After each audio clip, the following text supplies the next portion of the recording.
El cerebro, una estación receptora y emisora para el pensamiento, el 12º paso hacia la riqueza. Hace más de 40 años, el autor, que por entonces trabajaba con el ya fallecido doctor Alexander Graham Bell y con el doctor Elmer R. Gates, observé que todo cerebro humano es tanto una estación receptora como emisora para la vibración del pensamiento, de un modo similar al empleado por el principio de la radiodifusión. Todo cerebro humano es capaz de captar las vibraciones de pensamiento que están siendo emitidas por otros cerebros. En conexión con la afirmación hecha en el párrafo anterior, comparemos y consideremos la descripción de la imaginación creativa tal y como ha sido plantada en el capítulo sobre la imaginación. La imaginación creativa es el aparato receptor del cerebro que recibe los pensamientos emitidos por los cerebros de los demás. Funciona como una agencia de comunicación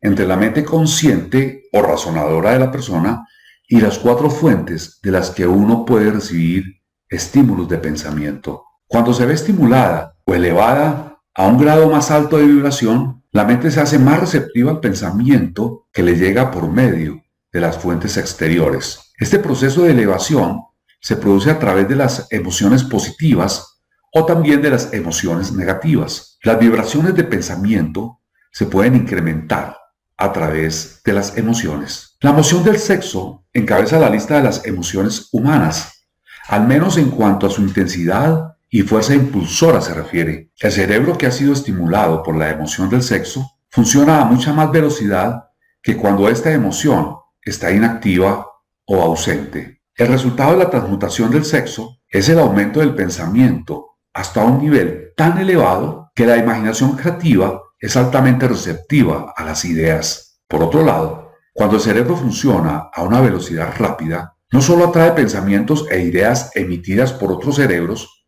sino que proporciona a los propios pensamientos ese mismo sentimiento que es esencial para que el subconsciente capte los pensamientos y actúe sobre ellos. El subconsciente es la estación emisora del cerebro a través del cual se emiten vibraciones del pensamiento. La imaginación creativa es el aparato receptor a través del cual se captan las energías del pensamiento.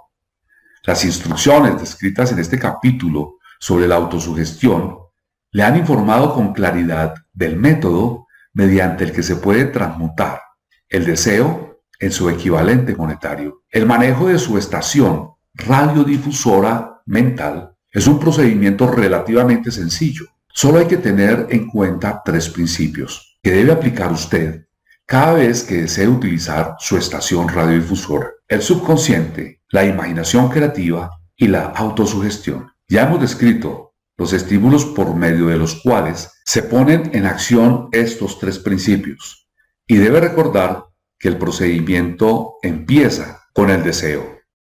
Las fuerzas más grandes son intangibles. A lo largo de todo el tiempo transcurrido, el hombre ha dependido en exceso de los sentidos físicos y ha limitado su conocimiento al de las cosas físicas que podía ver, tocar, pesar y medir. Estamos entrando ahora en la más maravillosa de todas las épocas, que nos enseña algo de las fuerzas intangibles del mundo que nos rodea. Quizás lleguemos a aprender, a medida que pasamos por esta época, que el otro yo es mucho más poderoso que el yo físico que vemos cuando nos miramos en un espejo. A veces, los hombres hablan con ligereza de lo intangible, de las cosas que no pueden percibir a través de ninguno de sus 5 sentidos, y cuando los oímos hablar, debemos recordar que todos nosotros nos hallamos controlados por fuerzas que son invisibles e intangibles. La totalidad de la humanidad no tiene el poder para enfrentarse con la fuerza intangible existente en las olas del océano,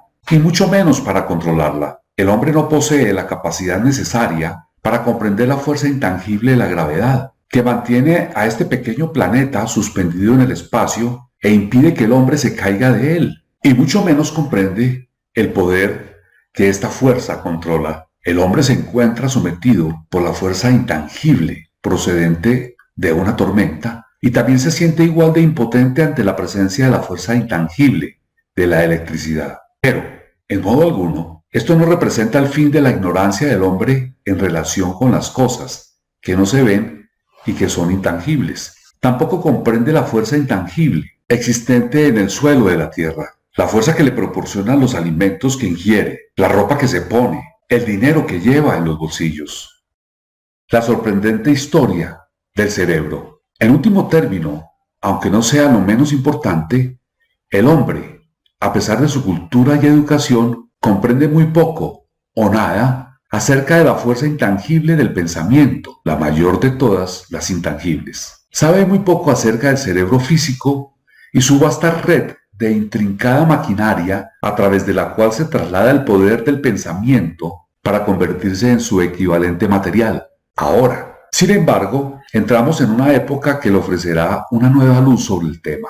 Los hombres de ciencia han empezado a dedicar su atención al estudio de este órgano tan maravilloso que es el cerebro, y aunque todavía se encuentran en la fase de jardín de infancia de sus estudios, han descubierto ya conocimientos suficientes para saber que el panel central del cerebro humano, el número de líneas que las células cerebrales conectan entre sí, es igual a una unidad seguida por 15 millones de ceros. La cifra es tan enorme, dijo el doctor C. Justo Henrich de la Universidad de Chicago, que las cifras astronómicas de que hablan de cientos de billones de años de luz se convierten, por comparación, en insignificantes. Se ha determinado que en el córtex cerebral hay entre 10.000 y 14.000 millones de células nerviosas y sabemos que están dispuestas según una pauta definida. Tales disposiciones no son casuales, sino ordenadas.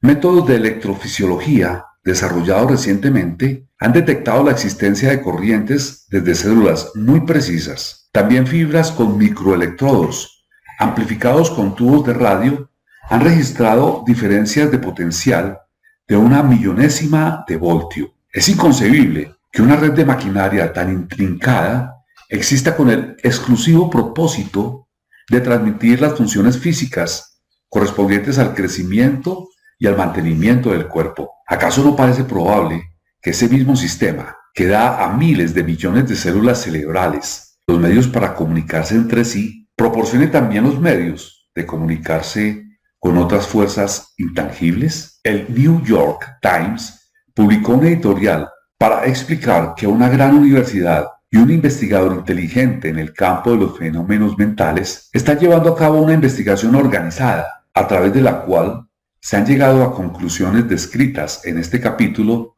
y en el siguiente. El editorial hace un breve análisis del trabajo llevado a cabo por el Dr. Ryan y su equipo de ayudantes de la Universidad de Duke.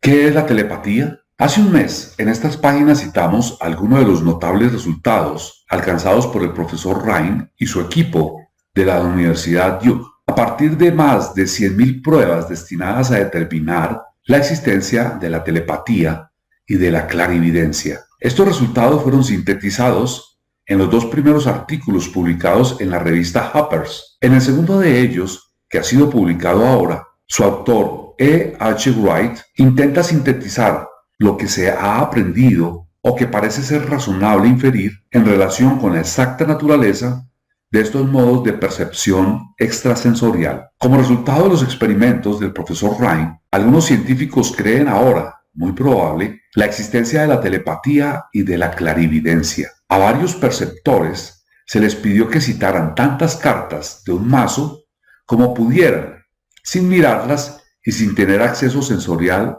alguno a ellas. Se descubrió a un puñado de hombres y mujeres capaces de reconocer con regularidad y acierto tantas cartas que no había una sola posibilidad entre 1.000.000 de millones de que hubiera ocurrido algo así por casualidad. ¿Pero cómo lo hicieron? Estos poderes, en el supuesto de que existan, no parecen ser sensoriales. No se conoce la existencia de ningún órgano que lo justifique. Los experimentos funcionaron bien, no solo en la misma habitación, sino incluso a distancias de varios centenares de kilómetros. En opinión del señor Wright, estos hechos eliminan también el intento de explicar la telepatía o la clarividencia por medio de cualquier teoría física de radiación. Todas las formas conocidas de energía radiante disminuyen de forma inversamente proporcional al cuadrado de la distancia recorrida. Pero eso no sucede ni con la telepatía ni con la clarividencia. No obstante, varía por causas físicas, del mismo modo que nuestros otros poderes mentales. En contra de una opinión muy generalizada, no mejoran cuando el perceptor se haya dormido o adormecido, sino que, al contrario, aumentan cuanto más despierto y alerta está. Rhyme descubrió que un narcótico disminuye el nivel de aciertos de un perceptor, mientras que un estimulante siempre lo aumenta. Al parecer, el perceptor más fiable no puede alcanzar una buena puntuación a menos que intente hacerlo lo mejor que pueda. Una de las conclusiones a las que Wright llega con cierto margen de confianza es que la telepatía y la clarividencia son un mismo y único don, es decir, la facultad que permite ver un naipe que está boca abajo sobre una mesa parece ser la misma que le permite leer el pensamiento que reside en otra mente. Hay varios motivos para creerlo así. Por el momento, por ejemplo, estos dos dones se han descubierto en toda persona que disfruta de uno de ellos. En todas esas personas, ambos dones han sido de un vigor igual y casi exacto. Las pantallas, las paredes, las distancias no tienen el menor efecto sobre ninguno de ellos. A partir de esta conclusión, Wright se atreve a exponer lo que, en su opinión, no es más que un simple presentimiento, en el sentido de que también otras experiencias extrasensoriales pueden formar parte de la misma facultad, como los sueños proféticos, las premoniciones de desastres y otras facultades similares. Al lector no se le pide que acepte ninguna de estas conclusiones, a menos que le parezca necesario hacerlo, pero las pruebas que Rhyme ha recopilado siguen siendo impresionantes. ¿Cómo reunir mentes para un trabajo en equipo? A la vista del anuncio del Dr. Rhyme en relación con las condiciones bajo las que la mente responde con respecto a lo que él denomina modos de percepción extrasensorial, tengo ahora el privilegio de añadir su testimonio a la afirmación de que yo mismo y mi grupo hemos descubierto lo que creemos son las condiciones ideales bajo las cuales es posible estimular a la mente para que en forma práctica se pueda hacer funcionar el sexto sentido descrito en el capítulo siguiente. Las condiciones a las que me refiero consisten en una estrecha alianza de trabajo entre dos miembros de mi equipo y yo. Gracias a la experimentación y la práctica, hemos descubierto cómo estimular nuestras mentes mediante la aplicación del principio utilizado en relación con los consejeros invisibles descritos en el capítulo siguiente. De tal modo que, mediante un proceso de fusión de nuestras tres mentes en una sola, podemos encontrar la solución a una gran variedad de problemas personales presentados por mis clientes. El procedimiento es muy sencillo.